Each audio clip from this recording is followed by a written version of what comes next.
Welcome to the Korea Research Channel. Before we jump in, please take a quick second to like and subscribe to support the channel. Yeah, it really helps us keep bringing you these deep dives into, the forces shaping our world. Definitely. Now, I want you to picture something. It is the morning of April 29, 2026. Right? You are a high-ranking diplomat, maybe a defense minister somewhere in Western Europe.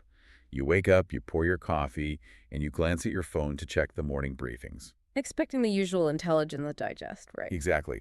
But instead of that standard digest, you find that the entire global security order has just been completely rattled. And it was rattled by a single 100-word post on Donald Trump's Truth Social platform. Oh, wow. Yeah, a post that essentially acted as a digital earthquake for the NATO alliance. Truly. What? Like no diplomatic warnings, Yeah. no quiet behind closed doors back-channel talks between ambassadors. None of the usual protocol. Right, just a sudden, unvarnished declaration floating the very real possibility of pulling out some of the 35,000 American troops stationed in Germany. Just a total thunderbolt. It was an absolute shock to the system. So the mission for today's deep dive is to look at a fascinating stack of sources we've gathered. We have some really comprehensive ones today. Yeah, including reports from Mail Business, Jung and Gilbo, Seoul newspaper, and The Guardian. And we are going to unpack exactly what this Germany troop threat means, why it's happening, and crucially, whether South Korea needs to be worried about the U.S. Forces Korea or USFK.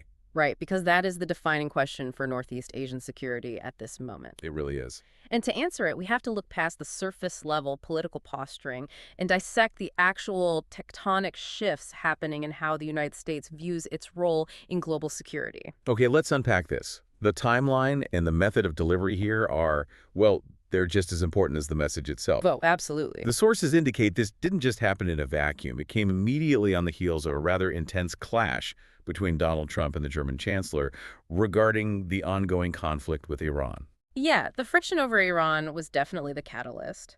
But the resulting Truth Social post revealed a much deeper structural warning. Right. Trump stated that the U.S. is looking at reducing its forces in Germany, and a decision will be made soon. And to understand the gravity of that, we have to look at the mechanics of the U.S. footprint in Germany. Because we're not just talking about a couple of rural outposts. Right? Not at all. Germany is basically the central nervous system of American military power in Europe, and arguably beyond that, too. Yeah, I mean, we are talking about places like Ramstein Air Base, which is essentially the gateway for U.S. operations moving into the Middle East and Africa. Exactly. Plus Landstuhl, which is this massive regional medical center. Right, so those facilities represent what? Billions of dollars in infrastructure? Billions. And decades of highly integrated logistics. You have to remember, the European continent's security architecture is already stretched to its absolute breaking point by the ongoing, grueling conflict in Ukraine. Oh, definitely. European leaders have been awake at night for years now, just agonizing over defense logistics, munitions stockpiles, and Russian posturing on their eastern flank. So for a post like this to land in that specific environment, it felt to many across the EU like the American security umbrella could just be casually folded up and put away at any moment. you know, reading through The Guardian's coverage of the fallout, this analogy came to mind. Imagine your landlord evicting you from a house that you've shared for decades. Okay. Yeah. But instead of calling you or sending a formal letter through legal channels, they just post about it on social media for the whole world to see. That is a great way to look at it. I really have to push you on this, though. Was the unilateral social media delivery actually more alarming to these EU politicians than the potential troop reduction itself? Well, to build on your landlord analogy, it's not just any landlord, right? It's one you have paid rent to and shared a mutual defense pact with for 80 years. Right, exactly. The lack of advanced coordination is really what sparked that chilling anxiety across the EU. When a superpower decides to reposition its forces, standard diplomatic protocol dictates a rigorous, highly choreographed process. It's not usually a surprise. Never. It usually involves months of quiet consultation between the State Department and foreign ministries, Pentagon wargaming with allied defense staffs, slow public conditioning. But this bypassed every single one of those traditional guardrails. It bypassed the State Department entirely, bypassed the Pentagon's traditional communication channels. Wow. The medium is absolutely the message here. And that message is, I do not need your permission. and I am not bound by the polite fictions of traditional diplomacy. That's a huge signal. It demonstrates that Western security alliances, which, frankly, have held firm since World War II, are facing a serious stress test right now. Which means what seems like an unshakable foundational commitment yesterday is completely up for debate today. But to understand why Trump would apply this kind of pressure to an old ally, we really have to look at the rationale behind it. The underlying psychology of it. Yeah, and what's fascinating about how these sources analyze this from mail business to international outlets is that they aren't looking at this as, right or wrong. And we want to be very clear, we are just impartially reporting on this shift. Right. We're looking at it purely as a mechanical shift in statecraft. Because Trump's definition of an ally operates on a completely different frequency than traditional U.S. diplomacy. It's a profound paradigm shift. Yeah. I mean, traditionally, the American approach to alliances, like the free world solidarity approach, was a values-based proposition. Right, the big brother relationship. Exactly. The U.S. offered a generous security umbrella based on shared values like freedom and democracy. Allies were treated as blood brothers. Yeah, the cost of stationing troops abroad was seen as the premium the U.S. paid to keep adversaries far away from American shores. Here's where it gets really interesting. When you look at the transactional alliance model described in the Seoul newspaper, Trump's worldview operates on strict business logic. Pure business logic. Allies are not blood brothers anymore. They are business partners and clients. And in any corporate structure, costs and returns have to be justified on a spreadsheet. This concept of invoice diplomacy is the core engine driving this policy. Invoice diplomacy. Yeah, the underlying assumption is that security free riding is entirely unacceptable. If you want U.S. protection, you pay for it at market rates. It's like an invoice landing on the table without fail after every single meal. Exactly. And it flips traditional diplomatic grammar completely on its head. How so? Well, historically, you wouldn't push an ally too hard publicly because you didn't want to fracture the alliance. But in a transactional model, if an ally is under-contributing, the contract can simply be canceled. Just cancel. Wow. No ally is exempt. The threat of pulling troops is the leverage used to ensure that invoice is paid. So, if Trump is willing to put a public price tag on Germany, the backbone of European defense, it makes you wonder who else is getting an invoice in the mail. And that leads us straight to East Asia. Exactly. Now that we understand the business logic of the transactional alliance, we turn to where that logic will inevitably point next, which is South Korea. Right. The sources, especially Jungang Ilbo, detail this simmering anxiety inside Korea.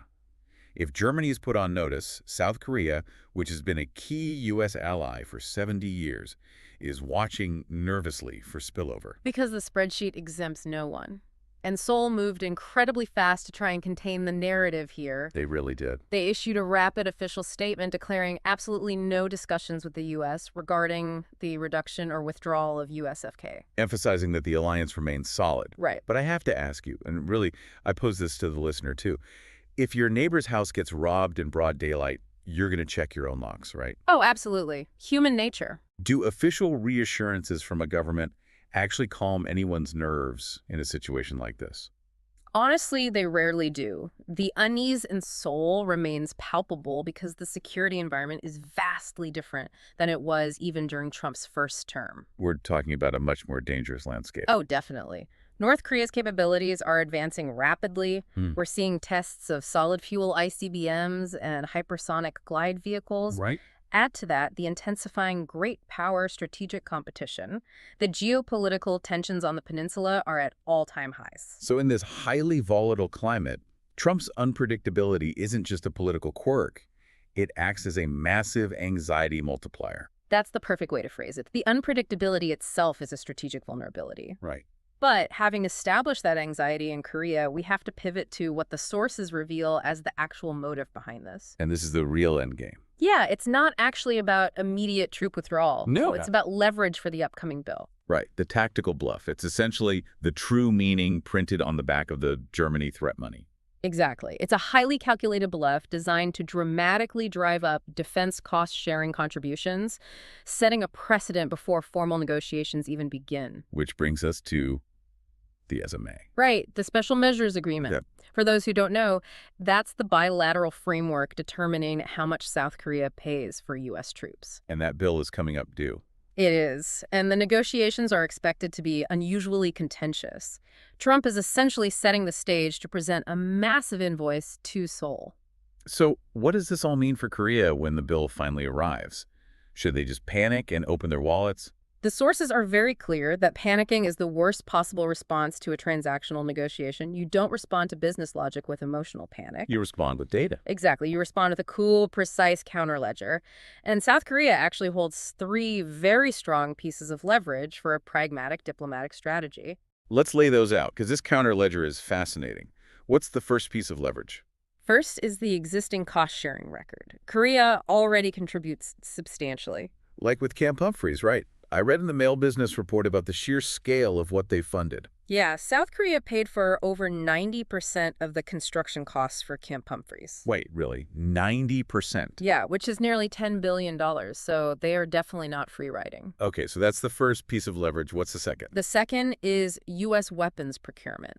South Korea is one of the largest global customers for American-made defense equipment. Right, buying multi-billion-dollar fleets of F-35s and Apache helicopters? Exactly. Those large-scale purchases boost the U.S. economy and support American manufacturing jobs. It's an economic feedback loop that appeals directly to the transactional mindset. You don't want to alienate your best client. Precisely. And the third piece of leverage? This is perhaps the most vital Korea's irreplaceable strategic value. Korea is the anchor of Northeast Asian security in the Indo-Pacific.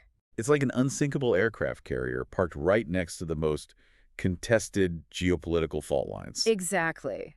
And this cannot be replicated by just moving troops to Guam or Hawaii. The U.S. needs that forward deployment. So the takeaway here is for Korea to negotiate from a position of factual strength, bringing the receipts. Yes, exactly.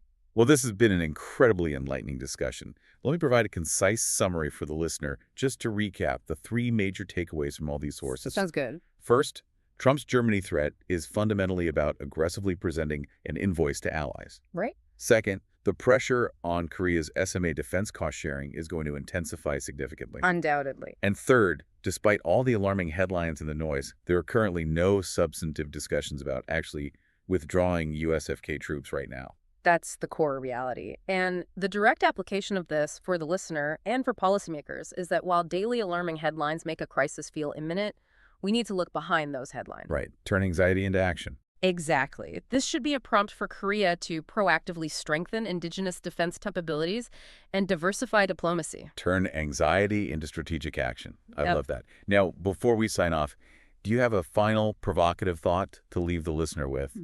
Something for them to mull over? I do. I want you to think about this.